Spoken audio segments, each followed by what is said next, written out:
जय हिंद दोस्तों, welcome to GK classes. मैं आशा करता हूं कि आप लोग स्वस्थ होंगे और आपकी तैयारी बहुत ही अच्छी तरह से चल रही होगी। तो जो भी साथी हमारे बीएड एंट्रेंस एग्ज़ाम की तैयारी कर रहे हैं, बीएड प्रवेश परीक्षा की तैयारी कर रहे हैं, वो फटाफट क्लास से जुड़ जाएं। आज की क्लास बहुत ही शानदार होने वाली है। आज की क्लास में हम लोग अपना मैथमेटिक्स का सिलेबस जो है वो स्टार्ट करेंगे। स्टेप बाय स्टेप चलेंगे, अपने सिलेबस के अकॉर्डिंग अपनी क्लास को आगे लेकर चलेंगे। ठीक है, तो सबसे पहला काम आप लाइक कर दीजिए और अपने दोस्तों में क्लास को शेयर कर दीजिए ताकि और लोग हमसे जुड़ जाएँ। ठीक है दोस्तों, आज की क्लास में हम लोग मैथ जो शुरू करने चल रहे हैं वो अलजेब्रा शुरू करेंगे, यानी बीजगणित शुरू करेंगे। और बीजगणित में हमारा जो चैप्टर होगा वो होगा समुच्चय सिद्धांत, यानी सेट थ्योरी। ठीक है, बीजगणित का बहुत ही इंपॉर्टेंट चैप्टर है। और वैसे भी अगर बोलें तो बीजगणित जो है ना वो मैथमेटिक्स की जान है ना, गणित की जान है बीजगणित। तो इसको हम लोग हल्के में नहीं लेंगे, स्टेप बाय स्टेप चलेंगे, बिल्कुल फुल बेसिक कॉन्सेप्ट के साथ चलेंगे। ठीक है, बेसिक नॉलेज अगर आपका स्ट्रांग है, बेसिक नॉलेज अगर आपको है तो किसी भी टॉपिक को आप अच्छे तरीके से समझ सकते हैं, अच्छे तरीके से पढ़ सकते हैं। तो भैया फटाफट क्लास को शेयर कर दीजिए और चलिए शुरू करते हैं। ठीक है, तो हमारा जो आज का क्लास होने वाला है वो बीजगणित के ऊपर होगा। बीजगणित एक यूनिट है, इकाई है। इसको अंग्रेजी में हम लोग क्या बोलते हैं? अलजेब्रा बोलते हैं। ठीक है ना, इसमें हम लोग अपना जो चैप्टर शुरू करने चल रहे हैं उस चैप्टर का नाम है समुच्चय सिद्धांत। क्या नाम है? समुच्चय सिद्धांत। अंग्रेजी में इसको बोलते हैं सेट थ्योरी। क्या बोलते हैं भैया? सेट थ्योरी बोलते हैं। ठीक है ना, सेट थ्योरी। अच्छा, नाम से ही क्लियर है। सेट मतलब सेट कर दिया, थ्योरी मतलब अपनी कल्पनाएं। ठीक है, आप हर एक इंसान के बारे में अपनी थ्योरी सेट करते हो। ठीक है, वो इंसान कैसा है, अच्छा है, बुरा है, ठीक है, बहुत नीक मनई है। ठीक है, इस तरह से आप बातें करते हैं। तो अगर आप किसी भी चीज़ के बारे में अपनी थ्योरी को सेट कर दें तो उसे हम लोग क्या बोलेंगे? सेट थ्योरी बोलेंगे। ये तो हम लोगों ने अपनी भाषा में इस बात को कह दिया कि किसी भी चीज़ के लिए अगर हमारी थ्योरी सेट है तो उसको हम लोग क्या बोलेंगे? सेट थ्योरी बोलेंगे। और अगर गणितीय भाषा की बात करें तो गणितीय भाषा कहती है कि एक ऐसा स्टेटमेंट आपके सामने होगा, एक ऐसा कथन आपके सामने कहा जाएगा जो क्या हो? सुव्यवस्थित हो, सुसज्जित हो, सुसंगठित हो। उसे हम लोग क्या बोलेंगे? उसे हम लोग समुच्चय बोलेंगे। अब हिंदी की इतनी जटिल शब्दों का प्रयोग करके समुच्चय सिद्धांत की परिभाषा दी जाएगी तो हमें कहाँ समझ में आएगी? ठीक है, हम अपनी लैंग्वेज में, अपनी भाषा में इस चीज़ को समझें। और किसी भी चीज़ को समझना है, आप किस भाषा में समझते हैं ये मैटर नहीं करता, आपको समझ में आना चाहिए। ठीक है, तो समुच्चय सिद्धांत की बात करें तो कहता है अंग्रेजी में कि a collection of A well defined object. Object मतलब चीज़ें हो सकती हैं, वस्तुएं हो सकती हैं। तो किन्हीं भी वस्तुओं का अगर आपके पास कलेक्शन है और वो कलेक्शन किस तरह से है? वेल डिफाइंड है। वेल डिफाइंड का मतलब होता है कि जिस चीज़ के लिए सभी लोगों का मत एक जैसा हो, सभी लोगों का आंसर एक जैसा हो। अगर किसी भी चीज़ के बारे में सभी लोग एक जैसा सोचते हैं तो उसे हम लोग बोलेंगे सेट। अगर किसी भी बात को सभी लोग मतलब कह दें कि हाँ ये बात सही है। ठीक है, कोई भी बात अगर आप बोलते हैं तो उसमें अगर मान लो कि आपके आसपास 10 लोग बैठे हैं, 10 लोगों में से 10 के 10 लोग ये कहें कि हाँ आप जो कह रहे हैं वो सही है तो उसे हम बोलेंगे सेट है। अगर 10 लोगों में 6 लोगों ने आपकी तरफ से कह दिया कि हाँ आप सही कह रहे हैं, 4 लोग आपकी बातों से सहमत नहीं हैं तो उसे हम लोग सेट नहीं कहेंगे, उसे हम लोग समुच्चय नहीं कहेंगे। ठीक है, ये तो बात हो गई हमारी आपस की जो लैंग्वेज है, हमारी जो सिंपल लैंग्वेज है उस भाषा में अगर हम बात करें, उस लैंग्वेज में अगर हम बात करें तो सेट एक ऐसा स्टेटमेंट होता है जिसके लिए सभी लोगों का आंसर एक जैसा हो, सभी लोगों का उत्तर एक जैसा हो। ठीक है, बात समझ में आई? समुच्चय क्या होता है? एक कथन होता है जिसके लिए सभी लोगों का मत एक जैसा हो। ठीक है, अब मैं कुछ एग्जाम्पल यहाँ पर लिखता हुआ चलूँगा और आपको समझाता हुआ चलूँगा कि हम किसे सेट कहेंगे, किसे समुच्चय कहेंगे और किसे समुच्चय नहीं कहेंगे। फॉर एग्जाम्पल, मैंने पहला स्टेटमेंट लिया, मैंने लिखा विराट कोहली। स्टार्ट यहीं से करते हैं। ठीक है, वैसे कोहली के दिन आजकल अच्छे नहीं चल रहे हैं। विराट कोहली विश्व का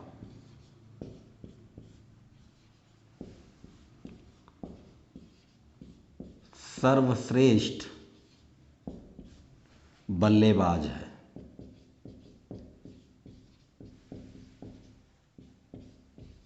ये पहला स्टेटमेंट मैंने दिया। ठीक है, अभी मैं लिखता चलता हूँ, आप सोचते हुए चलिए कि इसको हम सेट कहेंगे कि इसको हम सेट नहीं कहेंगे। ठीक है, महाकवि कालिदास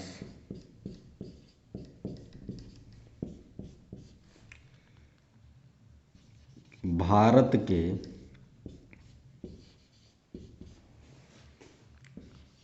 प्रसिद्ध कवि हैं।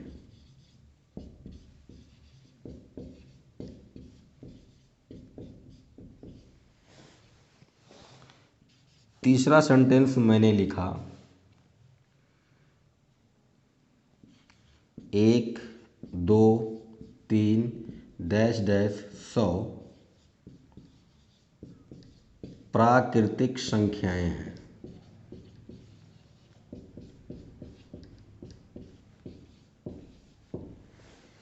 चौथा मैं लिखता हूं,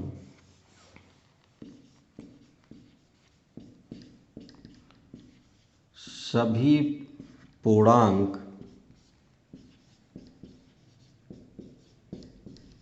प्राकृतिक संख्याएं होती हैं। सभी पूर्णांक प्राकृतिक संख्याएं होती हैं। पांचवी बात मैं लिखता हूं, सांप सबसे खतरनाक जानवर है। तो मैंने यहाँ पर कुछ स्टेटमेंट लिखे हैं और मैंने जैसा कहा कि समुच्चय एक ऐसा कथन होता है जिसके लिए सभी लोगों का मत, सभी लोगों का उत्तर एक जैसा हो। अगर सभी लोग एक ही आंसर देते हैं तो उस कथन को, उस स्टेटमेंट को आप क्या बोलोगे? समुच्चय बोलोगे। यहाँ पर मैंने कुछ कथन लिखे हैं। पहला कथन है कि विराट कोहली विश्व का सर्वश्रेष्ठ बल्लेबाज है। अब विराट कोहली की बात करें तो ये हम जानते हैं कि बहुत ही अच्छा बल्लेबाज है वो, और भारत ही नहीं दुनिया में उसका नाम है, ठीक है। लेकिन यहाँ पर एक शब्द लग गया है सर्वश्रेष्ठ। अब अगर आप विश्व के सर्वश्रेष्ठ बल्लेबाज की बात कर रहे हैं तो सभी लोगों का मत एक जैसा नहीं होगा। कुछ लोग बोलेंगे स्टीव स्मिथ सर्वश्रेष्ठ है, कुछ बोलेंगे विराट कोहली सर्वश्रेष्ठ है, कुछ कहेंगे कि अभी भी सचिन तेंदुलकर का नाम जो है वो चलता है, यानी सचिन तेंदुलकर जो है सर्वश्रेष्ठ बल्लेबाज हैं। कुछ ब्रायन लारा का नाम लेंगे, कुछ रिकी पोंटिंग का नाम लेंगे। तो कहने का मतलब ये है कि अगर हम विराट कोहली, एक पर्टिकुलर एक पर्सन की बात करें, अगर विराट कोहली की बात करते हैं, विराट कोहली विश्व का सर्वश्रेष्ठ बल्लेबाज है, ये बात सभी लोग नहीं कह सकते हैं। कुछ लोगों का आंसर होगा कि बिल्कुल सही कह रहे हैं, कुछ लोगों का आंसर होगा नहीं आप गलत कर रहे हैं। आप इसी देश में रहते हैं, आप इसी देश के नागरिक हैं, विराट कोहली इसी देश का खिलाड़ी है। अगर हम यहीं पर 100 लोगों का एक सर्वे कराएं तो आप देखेंगे कि 100 लोगों में कुछ लोग बोलेंगे कि भाई विराट कोहली सर्वश्रेष्ठ बल्लेबाज है, कुछ बोलेंगे विश्व का सर्वश्रेष्ठ बल्लेबाज विराट कोहली नहीं है, कोई और है, ठीक है। तो मतलब यह है कि ये जो स्टेटमेंट लिखा गया है, इस स्टेटमेंट को सभी लोग वेरीफाई नहीं करेंगे, मतलब सभी लोगों का उत्तर इसके लिए एक जैसा नहीं होगा, इसीलिए ये समुच्चय नहीं है, इसलिए क्या है, ये सेट नहीं है, ठीक है। दूसरे वाले की बात करें, कह रहा है कि महाकवि कालिदास भारत के प्रसिद्ध कवि हैं। ये बात सत्य है, कालिदास जो है भारत के हैं और प्रसिद्ध कवि हैं, ये बात बिल्कुल करेक्ट है। सभी लोग इसके लिए हाँ बोलेंगे। तो ये आपका जो स्टेटमेंट लिखा गया भैया, ये क्या है, एक समुच्चय है, एक सेट है। लेकिन अगर इसी में कह देता कि महाकवि कालिदास भारत के सर्वश्रेष्ठ कवि हैं, तो यहाँ पर बातें गड़बड़ हो सकती थी। कुछ लोग कहते कि भैया सही कह रहे हो, कुछ लोग कहते भैया गलत है। ऐसे कैसे कह सकते हो कि कालिदास ही सर्वश्रेष्ठ कवि हैं? तुलसीदास जी भी आ सकते हैं, रसखान जी आ सकते हैं, कबीरदास जी आ सकते हैं, ठीक है। लेकिन प्रसिद्ध की बात हो रही है तो ये स्टेटमेंट करेक्ट होगा। सभी लोग इसके लिए हाँ बोलेंगे, सभी लोग कहेंगे बिल्कुल सही कह रहे हैं, इसलिए क्या है, ये एक समुच्चय है, एक सेट है, ठीक। तीसरे वाले स्टेटमेंट की बात करें तो कहता है कि 1 2 3 4 5 6 ऐसे कहाँ तक, 100 तक ये प्राकृतिक संख्याएं हैं। अब किसी से भी आप पूछेंगे, किसी से आप पूछेंगे, एक से लेकर 100 तक की संख्याएं क्या होती हैं, प्राकृतिक संख्याएं होती हैं। मतलब ये जो स्टेटमेंट दिया गया ये करेक्ट है, इसलिए ये क्या है, समुच्चय है। बात आई समझ में भैया? कोई बात हो, कोई बात आप कहते हैं, उसके लिए अगर सभी लोगों का मत एक जैसा है तो उसे आप बोलोगे सेट, उसे आप बोलोगे समुच्चय। नंबर 4 की बात करें तो कह रहा है कि सभी पूर्णांक प्राकृतिक संख्याएं होती हैं। आप किसी से कह दो कि सभी पूर्णांक जो होती है ना वो प्राकृतिक संख्याएं होती हैं, तो कुछ लोग कहेंगे हाँ भैया आप सही कह रहे हो, आप सही कह रहे हो, हाँ सही है। लेकिन कुछ लोग जिनको नॉलेज है वो कहेंगे नहीं, गलत है। सभी पूर्णांक प्राकृतिक संख्याएं नहीं होती हैं, केवल धन पूर्णांक प्राकृतिक संख्याएं होती हैं। मैं आपको आगे संख्याओं के बारे में बताऊंगा तो वहाँ पर आपको चीज़ें क्लियर हो जाएंगी, ठीक। तो सभी पूर्णांक प्राकृतिक संख्याएं होती हैं ये बात सही नहीं है, इसलिए ये सेट नहीं है, ये समुच्चय नहीं है, ठीक है। नंबर 5 की बात करें, सांप सबसे खतरनाक जीव है, जानवर है, ठीक।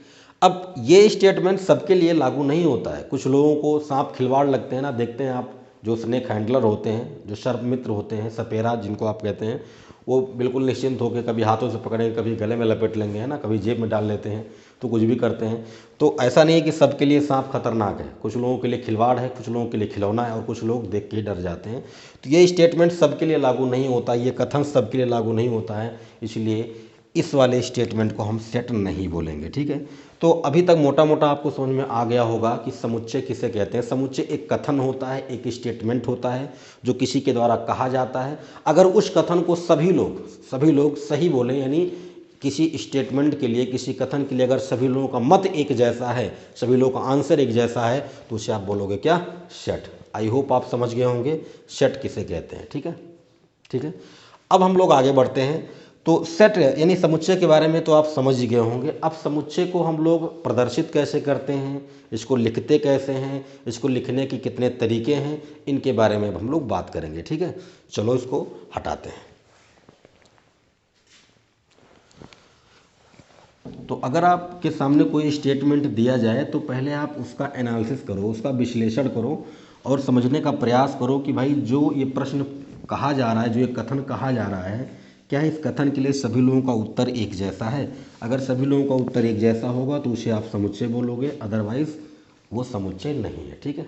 अब देखिए कुछ पॉइंट मैं यहाँ पर लिखते हुए चल रहा हूँ, चूँकि क्या है कि हमें तो एंट्रेंस एग्ज़ाम की प्रिपरेशन करनी है, एंट्रेंस एग्ज़ाम की तैयारी करनी है, ठीक है। हमारे सामने क्वेश्चन आएगा, उसके 4 ऑप्शन दिए जाएंगे, हमको उनमें से एक सही ऑप्शन देना है। अब हमें ये नहीं बताना है कि हमने उत्तर अपना कैसे बताया, हमें सिर्फ सही उत्तर देना है, ठीक है। तो हम लोग जो यहाँ पर मैं आपको बता रहा हूँ, जो मैं आपको पढ़ा रहा हूँ, मैं आपको समझा रहा हूँ, सिर्फ मैं हम लोग पॉइंट टू पॉइंट चलेंगे, ठीक। पॉइंट टू पॉइंट चलेंगे, मतलब ये नहीं कि उसका पूरा खाका तैयार करें। जो लिखने वाली बात होगी उसको हम लोग लिखते हुए चलेंगे, और जो समझने वाली बात होगी उसे हम लोग समझते हुए चलेंगे। अगर आपको लगता है कि आपको ये बात लिखनी चाहिए तो आप कॉपी में अपने नोट कर सकते हैं, लिख सकते हैं, ठीक है। चलो भाई, सबसे पहली बात, समुच्चय को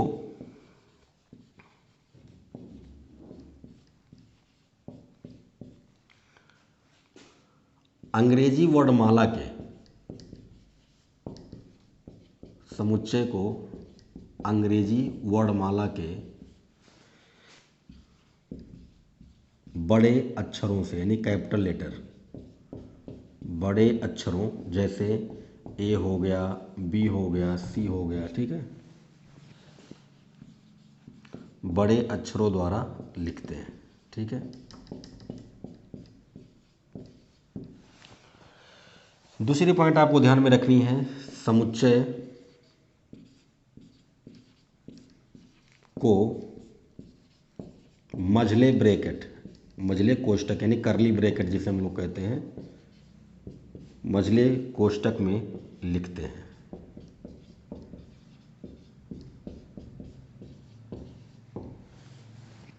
तीसरी बात मैं बोलूं,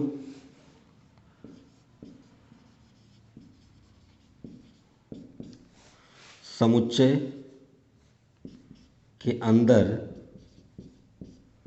लिखे गए पदों को, समुच्चय के अंदर लिखे गए पदों को मैं ऐसे लिख दे रहा हूँ, कॉमा, है ना, कॉमा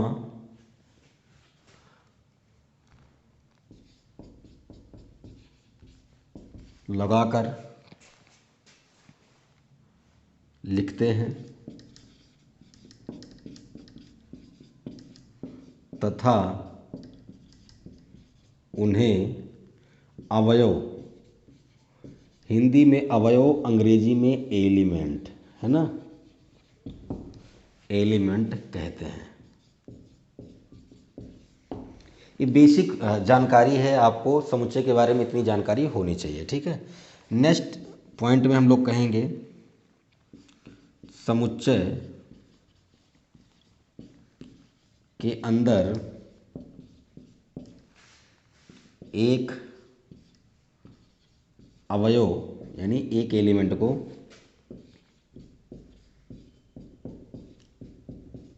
दोबारा नहीं लिखते हैं, दोबारा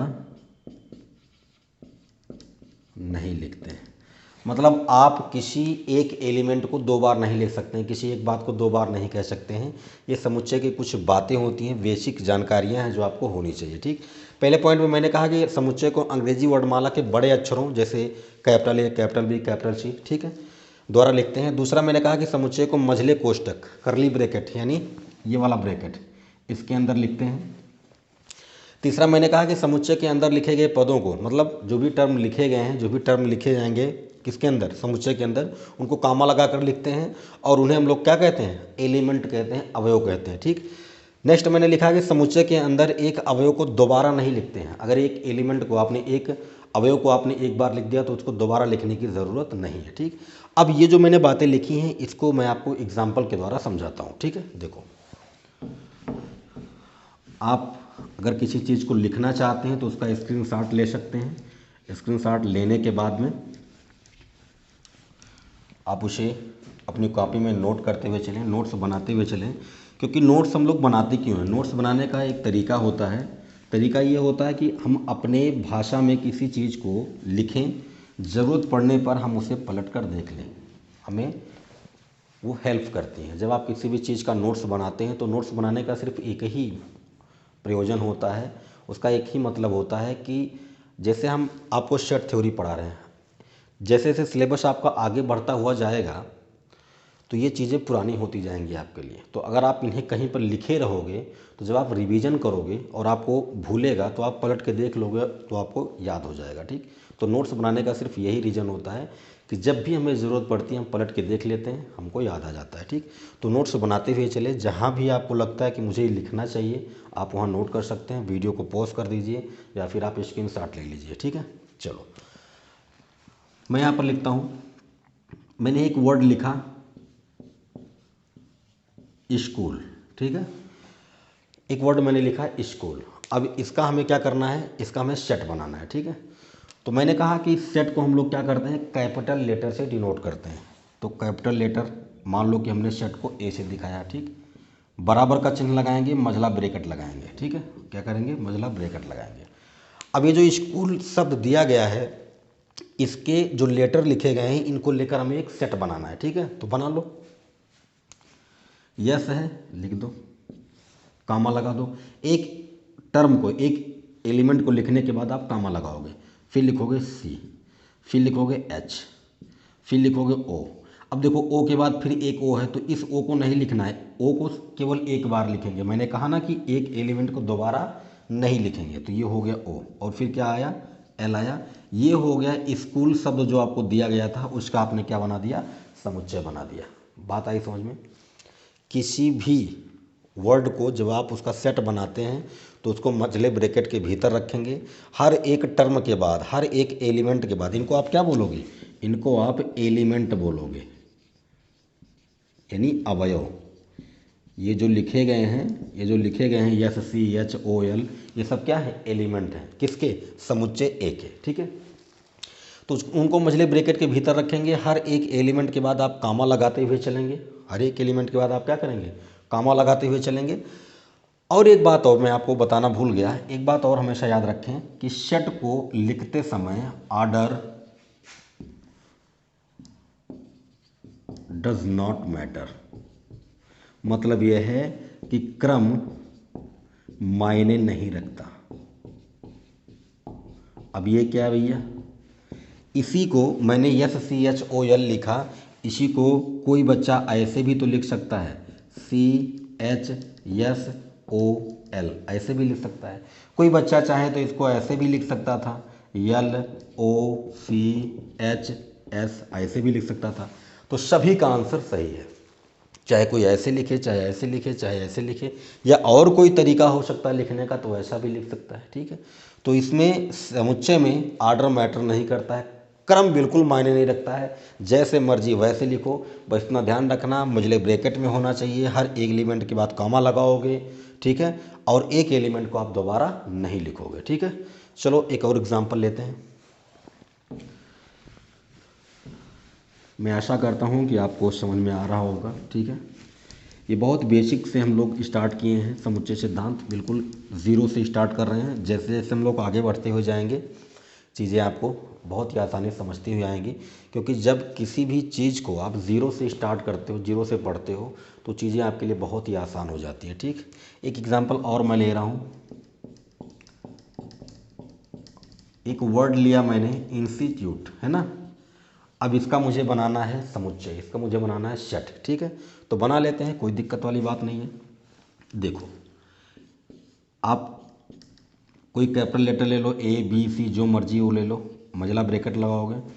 अब आई को लिख दो, एन को लिख दो, कामा लगाते हुए एस को लिख दो, टी को लिख दो। ठीक, अब देखो फिर से एक आई आपने लिखा था, फिर एक आई आ गया, तो इसको छोड़ दोगे, एक एलिमेंट को दोबारा नहीं लिखना है। ठीक, एक टी को लिखा था, दोबारा टी आ गया, इसको छोड़ दो, यू आ गया, नोट कर लो, फिर टी आ गया, छोड़ दो, ई आ गया, नोट कर लो। ये बन गया आपका इंस्टीट्यूट। वर्ड जो आपको दिया गया था उसका आपने क्या बना लिया, उसका आपने समुच्चय बना लिया। ठीक है, एक एलिमेंट को दोबारा नहीं लिखना। अब कोई बच्चा ऐसे भी कह सकता है कि भाई मैं इसको ऐसे लिखूँगा, तो लिख लो भैया, कोई दिक्कत नहीं है, ऐसे भी लिख सकता है। ठीक है, ये भी सही है। तो समुच्चय को लिखते समय आर्डर मैटर नहीं करता, क्रम मायने नहीं रखता है, किसको आपने पहले लिखा है ये मैटर नहीं करता, सबको लिखना है, एक को दो बार नहीं लिखना है, कामा लगाते हुए लिखना है। ठीक है, ये हो गई बात समुच्चय की। मैं आशा करता हूँ कि आप समझ गए होंगे। ठीक, चलो एक एक चिन्ह आपको देखने को मिलेगा, ऐसे बना होता है, इसको हम लोग बोलते हैं एप्सिलॉन। क्या बोलते हैं, एप्सिलॉन। एक ग्रीक भाषा का एक अक्षर है, एक लेटर है, एप्सिलॉन। ठीक, इसका यूज हम लोग सेट में कैसे करते हैं वो देख लो। जैसे मान लीजिए कि आपको कोई समुच्चय दिया गया, ए बराबर 1 2 3 4 5 6 7 8 9 10, एक से लेकर 10 तक की संख्याओं का एक आपको समुच्चय दिया गया। ठीक, अगर मैं लिखूं 5 और ये चिन्ह लगा दूं और ए लिख दूं, ये मेरा पहला पॉइंट हो गया। दूसरा पॉइंट मैं ऐसे भी इसको लिख सकता हूं 10A। तीसरा मैं ऐसे लिख दूं 1। चौथा मैं ऐसे लिख दूं 12। पांचवा ऐसे लिख दूं। ठीक, इनका मतलब क्या होगा, इनका मतलब क्या होगा, जब भी इस अक्षर का, इस लेटर का प्रयोग किया जाता है जिसको हम लोग एप्सिलॉन बोलते हैं, इसका मतलब होता है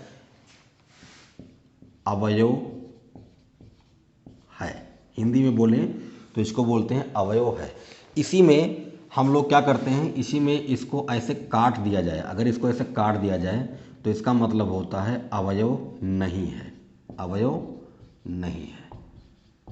अगर कहीं ऐसे लिखा है तो इसका मतलब होता है कि अवयव है, और अगर ऐसे लिख दिया गया, इसको काट दिया गया, तो इसका मतलब है अवयव नहीं है। अब इसको हम लोग अंग्रेजी में बोलते हैं बिलोंग्स टू। क्या बोलते हैं, वी लॉन्ग टू, है ना। और इसको बोलते हैं डज नॉट बिलोंग्स टू। क्या बोलते हैं, डज नॉट बिलोंग्स टू। ठीक है, अब देखो लिखा है कि 5 एप्सिलॉन ए, इसको बोलेंगे क्या, 5 बिलोंग्स टू ए। 5 जो है वो समुच्चय ए में बिलोंग करता है, मतलब 5 जो है वो समुच्चय ए का क्या है, अवयव है। क्या ये बात सही है, बिल्कुल सही है। आप देख लो समुच्चय ए में 5 है, समुच्चय ए में क्या है, 5 है, तो ये जो बात कही गई है बिल्कुल सही कही गई है। ठीक है, 5 जो है, 5 इज एलिमेंट ऑफ ए, है ना। 5 जो है वो क्या है, ए का अवयव है। ठीक है, 10 जो है वो ए में बिलोंग करता है, 10 जो है वो क्या है, बिलोंग्स टू ए। 10 क्या है, ए का एलिमेंट है, देख लो यहाँ पर है। तो 10 इज एलिमेंट ऑफ ए, इसको ऐसे भी बोल सकते हैं आप कि 10 क्या है, ए का अवयव है। तो ये बात बिल्कुल सही लिखी गई है। ऐसे 1 इज एलिमेंट ऑफ ए, बिल्कुल करेक्ट है, 1 यहाँ पर सेट ए में है। अब अगर हम बात करें 12 इज एलिमेंट ऑफ ए, क्या इस सेट में 12 है? नहीं है, तो 12 ए का अवयव तो नहीं होगा। 12 डज नॉट बिलोंग्स टू ए, 12 जो है ए में बिलोंग नहीं करता है, ए से नहीं मिलता है। इसका मतलब ये जो बात कही गई है गलत कही गई है। तो इसको सही कैसे करेंगे? ऐसे कर सकते हैं आप इसको काट दीजिए तो ये क्या हो जाएगा, सही हो जाएगा। मतलब 12 जो है वो डज नॉट बिलोंग्स टू ए, 12 ए से बिलोंग नहीं करता है, 12 इज नॉट एलिमेंट ऑफ ए, ठीक है ना। चलो पांचवें की बात करते हैं। 15 इज एलिमेंट ऑफ ए, क्या सेट ए में 15 है? नहीं है, इसका मतलब ये बात गलत कही गई। इसको सही आप ऐसे बना सकते हो, ठीक है। तो ये सही ऐसे हो गया, ये सही ऐसे हो गया। तो एप्सिलॉन का यूज़ हम लोग एलिमेंट को बताने के लिए करते हैं। अगर केवल एप्सिलॉन बनाया रहेगा तो उसको बोलेंगे एलिमेंट ऑफ या बिलोंग्स टू, और अगर ऐसे लिखा रहेगा तो डज नॉट बिलोंग्स टू, है ना, डज नॉट बिलोंग्स टू यानी अवयव नहीं है। बात आई समझ में? तो इसको भी आप ध्यान में रखेंगे, कभी कभी आपसे पूछ लेता है, ठीक है। ऐसे कोई एक सेट दे देगा, उसमें ऐसे कुछ क्वेश्चन दे देंगे और आपसे पूछ लेता है कि बताइए इसमें से कौन सा ऑप्शन करेक्ट है, तो आपको ये पता होना चाहिए, ठीक है। चलो आगे बढ़ते हैं। तो अभी तक मैंने आपको समुच्चय के बारे में बताया कि समुच्चय क्या होता है। समुच्चय को हम लोग कैपिटल लेटर से लिखते हैं, मझले ब्रैकेट में लिखते हैं, कॉमा लगा के लिखते हैं, एक एलिमेंट को दोबारा नहीं लिख सकते हैं, और ऑर्डर मैटर नहीं करता, मतलब क्रम मायने नहीं रखता है, ठीक है। अब हम लोग बात करेंगे कि समुच्चयों का निरूपण कैसे होता है। समुच्चयों का निरूपण, रिप्रेजेंटेशन। तो अगर हम समुच्चय के निरूपण की बात करें, रिप्रेजेंटेशन की बात करें, तो इसको हम लोग दो तरह से लिखते हैं, है ना, दो तरह से लिखते हैं, दो तरह से निरूपण होता है। पहला होता है रोस्टर रूप में, और दूसरा आपका होता है समुच्चय निर्माण रूप में। दूसरा क्या होता है? समुच्चय निर्माण रूप में, ठीक। तो किसी भी समुच्चय को हम लोग कितने तरीके से लिख सकते हैं, कितने तरीके से निरूपित कर सकते हैं? दो तरीके से कर सकते हैं भैया। एक को बोलते हैं रोस्टर रूप और एक को बोलते हैं समुच्चय निर्माण रूप, है ना। अंग्रेजी में इसको रोस्टर फॉर्म या टेबुलर फॉर्म भी बोलते हैं, और इसको बोलते हैं set builder form. Set builder form, इसको बोलते हैं टेबुलर फॉर्म, इसको बोलते हैं सेट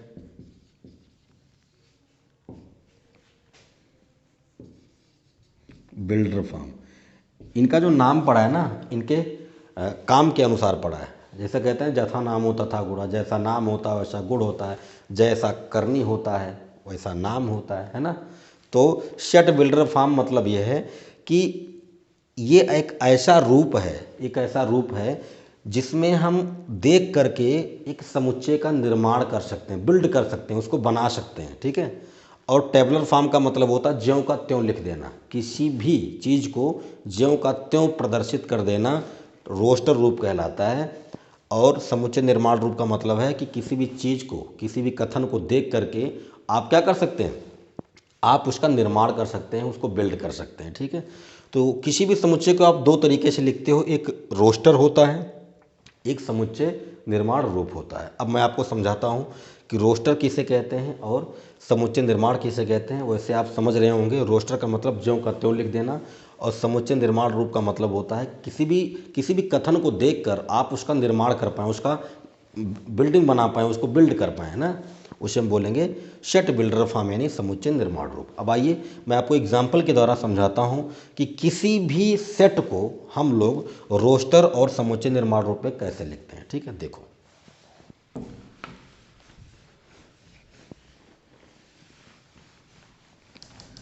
जैसे मैंने लिखा ए, कोई एक सेट है, और मैंने यहाँ पर लिख दिया 1 2 3 4 5, ठीक, ये मैंने लिख दिया। आप देखकर बता सकते हैं कि एक समुच्चय है जिसमें 1 से लेकर 5 तक की प्राकृतिक संख्याएं लिखी गई हैं, ठीक है। 1 से लेकर 5 तक प्राकृतिक संख्याएं दर्शाई गई हैं, ठीक। ये जो लिखा गया है इसको हम बोलते हैं रोस्टर रूप। क्या बोलते हैं? रोस्टर रूप। जैसे मैंने आपसे कहा, जैसे मैंने आपसे क्या कहा, मैंने आपसे कहा कि एक ऐसा समुच्चय बनाइए, एक ऐसा समुच्चय बनाइए जिसमें 1 से लेकर 5 तक की संख्याएं हों। तो आपने फट से लिख दिया 1 2 3 4 5। ये क्या है? एक समुच्चय है, इसमें 1 से लेकर 5 तक की संख्याएं हैं। ये सभी संख्याएं जो हैं वो प्राकृतिक संख्याएं हैं। वो सभी क्या है? प्राकृतिक संख्याएं हैं। तो आपसे कहा जा सकता है कि 1 से लेकर 5 तक की सभी प्राकृतिक संख्याओं का समुच्चय बनाइए। आपने बना दिया, यह कहलाएगा रोस्टर रूप। ये क्या कहलाएगा? रोस्टर रूप। इसी चीज़ को हम दूसरे तरीके से भी लिख सकते हैं। इसको ऐसे लिख सकते हैं, यक्स, ऐसे 2 पॉइंट बनाएंगे, इसको बोलते हैं सच दैट। अभी मैं आपको बताता हूँ। यक्स सच दैट एक्स एक प्राकृतिक संख्या है, एक प्राकृतिक संख्या है जहां x less than or equal to 5। ठीक, इसी बात को ऐसे भी लिखा जा सकता है और इसे ही कहा जाता है समुच्चय निर्माण रूप। इसे आप क्या कहेंगे? समुच्चय निर्माण रूप। ठीक है, तो इसी एक बात को हमने 2 तरीके से लिख दिया। एक तो ज्यों का त्यों लिख दिया। आपने कहा कि 1 से लेकर 5 तक प्राकृतिक संख्याओं को लिखो, हमने फट से लिख दिया, इसको हम बोलेंगे रोस्टर रूप। और उसी चीज़ को हमने ऐसे घुमा के लिखा कि एक्स सच दैट एक्स। इसको क्या पढ़ते हैं? इसको पढ़ते हैं सच दैट। हिंदी में बोलेंगे इस प्रकार, है ना, ऐसा है या इस प्रकार है ना, ऐसा है कि, या इसी को बोलते हैं इस प्रकार है कि, इस प्रकार है कि। अच्छा, कभी कभी ये 2 डॉट ना लिख के ऐसे सीधी लाइन खींची होती है, जैसे इसी को मैं ऐसे भी लिख सकता हूँ, a इक्वल टू यक्स, ऐसे ऐसे लिखा हो तो इसको भी यही पढ़ते हैं सच दैट। ठीक, चाहे ऐसे लिखा हो, चाहे 2 डॉट लगा हो, चाहे सीधी लाइन खींची गई हो, दोनों को हम सच दैट ही पढ़ते हैं। यक्स सच दैट यक्स एक प्राकृतिक संख्या है जहां x less than or equal to 5। ठीक, ये बात है। अब देखो, ये तो मतलब समझ गए आप कि इसको सच दैट पढ़ते हैं। मतलब एक्स सच दैट एक्स का मतलब है कि एक्स ऐसा है कि, एक्स ऐसा है कि, या एक्स इस प्रकार है कि एक्स एक क्या है? प्राकृतिक संख्या है जहां एक्स का मान क्या है? 5 या 5 से छोटा है। यहाँ पर क्या लगा? Less than or equal to. भाई ये लेस देन का निशान यानी छोटे का निशान होता है, ये छोटे का निशान है, ये बड़े का निशान है। ठीक है ना, अगर ऐसा लगा है तो छोटा या बराबर पढ़ते हैं इसको, छोटा या बराबर। और अगर ऐसे लिखा है तो इसको आप पढ़ते हैं बड़ा या बराबर। ठीक है, बड़ा या बराबर। बात समझ में आ रही है? अभी मैं आपको ये भी बता देता हूँ कि ये साइन क्यों बना है ना, इसको छोटा क्यों, इसको बड़ा क्यों कहते हैं, अभी मैं आपको बता देता हूँ। ठीक है, देखो, तो समुच्चय को 2 तरह से आप लिख सकते हैं, एक रोस्टर रूप, एक समुच्चय निर्माण रूप। रोस्टर रूप में ज्यों का त्यों लिख देते हैं, जैसे हमने कहा वैसे हमने कर दिया। और समुच्चय निर्माण में हम लोग एक स्टेटमेंट लिखते हैं। इसमें क्या होता है? एक स्टेटमेंट लिखा रहता है, इसी को हम लोग समझते हैं और इसी को समझ करके हम क्या करते हैं? एक समुच्चय का निर्माण करते हैं। जैसे कह रहा है कि यक्स इस प्रकार है कि यक्स एक प्राकृतिक संख्या है। ठीक, यक्स एक क्या होगा? प्राकृतिक संख्या होगा। और कैसा होगा? कि उस यक्स का मान या तो 5 होगा या तो 5 से छोटा होगा। तो 5 होगा या 5 से छोटा होगा। तो 5 और 5 से छोटा कहाँ तक जाएगा? 1 तक जाएगा। भाई 1 से छोटा तो 0 आ जाएगा, 0 प्राकृतिक संख्याओं में नहीं आता है। तो 5 होगा या तो 4 होगा या तो 3 होगा या तो 2 होगा या तो 1 होगा। ये हो गया आपका सेट। तो एक स्टेटमेंट दिया जाएगा, उस स्टेटमेंट को हम लोग क्या करेंगे? रोस्टर रूप में कन्वर्ट कर लेते हैं। ठीक, तो इसको चाहे ऐसे लिखें चाहे इसको ऐसे लिखें, दोनों बातें एक जैसी हैं। मतलब एक बात को आप 2 तरह से कह सकते हैं। ठीक है, तो ये हो गई बात समुच्चयों को निरूपित करने का, लिखने का तरीका। ठीक है, मैं आपको आगे इस पर क्वेश्चन भी कराऊंगा कि रोस्टर को हम लोग समुच्चय में कैसे बदलते हैं, समुच्चय निर्माण रूप को हम लोग रोस्टर में कैसे बदलते हैं। मैं कुछ क्वेश्चन भी आपको इस पर कराऊंगा। ठीक है, अच्छा, एक बात मैं आपको और बताना चाहता हूँ। वो बात यह है कि यहाँ पर मैंने क्या लिखा कि यक्स सच दैट यक्स एक प्राकृतिक संख्या है जहाँ x less than or equal to 5, जहाँ एक्स क्या है? 5 या 5 से छोटा है।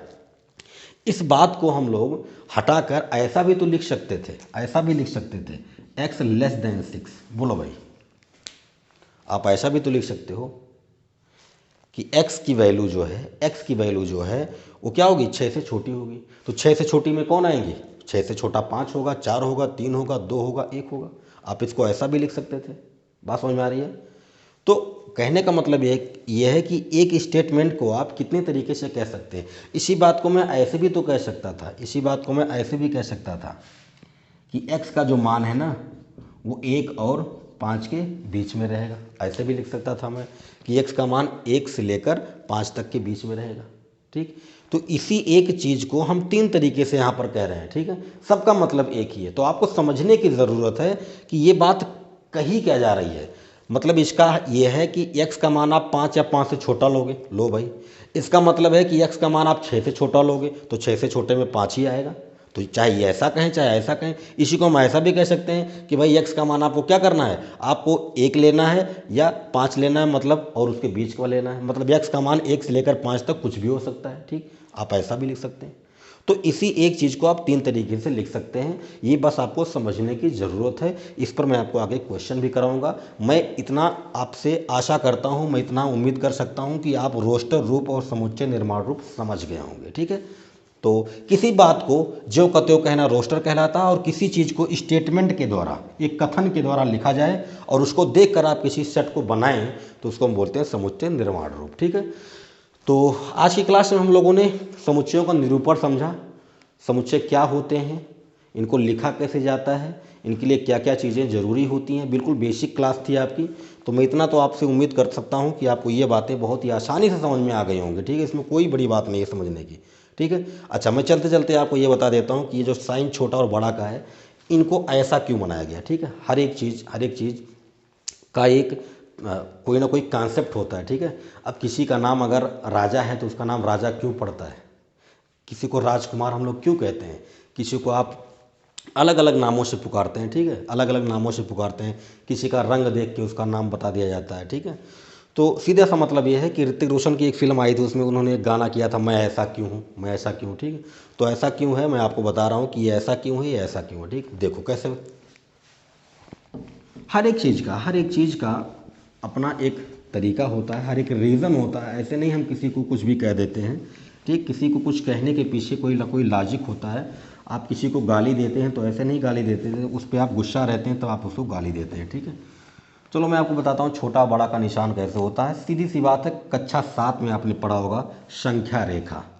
मैं आपको आगे संख्याओं के बारे में भी बताऊंगा। जब मैं आपको समुच्चयों का प्रकार बताऊंगा तो वहाँ पर मैं आपको सभी संख्याओं के बारे में बताऊंगा। ठीक है, बीच में 0 होता है, आप जानते हैं, ये 1 हो गया, ये 2 हो गया, ये 3 हो गया। ठीक है, ये 4 हो गया, ये 5 हो गया, ऐसे बढ़ते हुए जाता है। इधर -1, -2, -3, -4 हो गया, -5 हो गया। ठीक है, ऐसे ये 0 है। आप ये बात अच्छे से जानते हैं कि 0 से आप दाहिनी तरफ जब जाते हो, दाईं तरफ जब जाते हो, ऐसे आप बढ़ते हुए जाओगे, ऐसे आप बढ़ते हुए जाओगे तो आपको जो संख्याएं मिलती हैं वो कैसी मिलती हैं, बड़ी मिलती हैं। कैसी मिलती हैं, बड़ी संख्याएं मिलती हैं आपको। जैसे जैसे आप दाहिनी तरफ जाते हो आपको बड़ी संख्याएं मिलती हैं, और जैसे जैसे आप बाईं तरफ आते हो आपको छोटी संख्याएं मिलती हैं। तो अगर आप कहीं भी कंफ्यूज होते हैं कि छोटे का निशान कौन सा है, बड़े का निशान कौन सा है, तो आप ऐसे एक नंबर लाइन बना के तुरंत उस चीज़ को रिकॉल कर सकते हैं, तुरंत याद कर सकते हैं। आप देखो, जैसे जैसे ये आपका स्टार्टिंग पॉइंट है 0, जैसे जैसे आप दाहिनी तरफ जा रहे हो, दाहिनी तरफ जा रहे हो, आपको संख्याएं बड़ी मिल रही हैं, इसलिए बड़े का निशान ये रखा गया। देख लो, ऐसे ऐसे जा रहे हैं ना, ऐसे ऐसे जा रहे हैं, ऐसे से जा रहे हैं, इसलिए बड़े का निशान ये रखा गया। और जैसे जैसे आप बाईं तरफ जाते हो छोटा संख्या आपको मिलता है, छोटी संख्याएं मिलती हैं, इसलिए छोटे का निशान ऐसा रखा गया है। ठीक है, नोक किस तरफ है ये देखने वाली बात है। अगर अगर नोक दाहिनी तरफ है, ये नोक दाहिनी तरफ है तो वो संख्या बड़ी होगी, अगर नोक बाईं तरफ है तो वो संख्या छोटी होगी। ठीक है, ये बात आपको समझ लेनी है। तो ये निशान क्यों दिया गया था, ये चिन्ह क्यों मिला, ये छोटे का, ये बड़े का चिन्ह क्यों है, ये छोटे का चिन्ह क्यों है, क्योंकि हमने नंबर लाइन पर, हमने संख्या रेखा पर इस चीज़ को समझ लिया कि जैसे जैसे हम दाहिनी तरफ जाते हैं हमें संख्याएं बड़ी मिलती हैं, इसलिए बड़े का निशान ये रखा गया और छोटे का निशान ये रखा गया। ये एक तीर है ना, एक एरो है, एक तीर है भाई। अगर इसी को हम ऐसे कर दें तो ये तीर बन जाएगा, ये तीर बन जाएगा, ठीक है ना। तो कहने का मतलब ये है कि जैसे जैसे हम दाहिनी तरफ जाएंगे हमें बड़ी संख्या मिलेगी, जैसे जैसे हम बाईं ओर आएंगे हमें छोटी संख्या मिलेगी, इसलिए ये बड़े का निशान होता है, ये छोटे का निशान होता है, ठीक है। तो आई होप आप समझ गए होंगे। तो दोस्तों आज की क्लास को हम यहीं पर रोकते हैं और हम आशा करते हैं कि आपको क्लास में बहुत ही मज़ा आया होगा। क्लास को लाइक कर दीजिए, जितना ज़्यादा हो उतना शेयर कीजिए ताकि और लोग हमसे जुड़ सकें और लोगों का फ़ायदा हो सके। अगर आप चैनल पर नए हैं तो सब्सक्राइब कीजिए, बेल आइकन को प्रेस कीजिए, ऑल पर क्लिक कर दीजिए ताकि ऐसे ही वीडियोज़ आपको मिलती रहें। चलिए मिलते हैं अगली क्लास में, अपना ख्याल रखें, जय हिंद।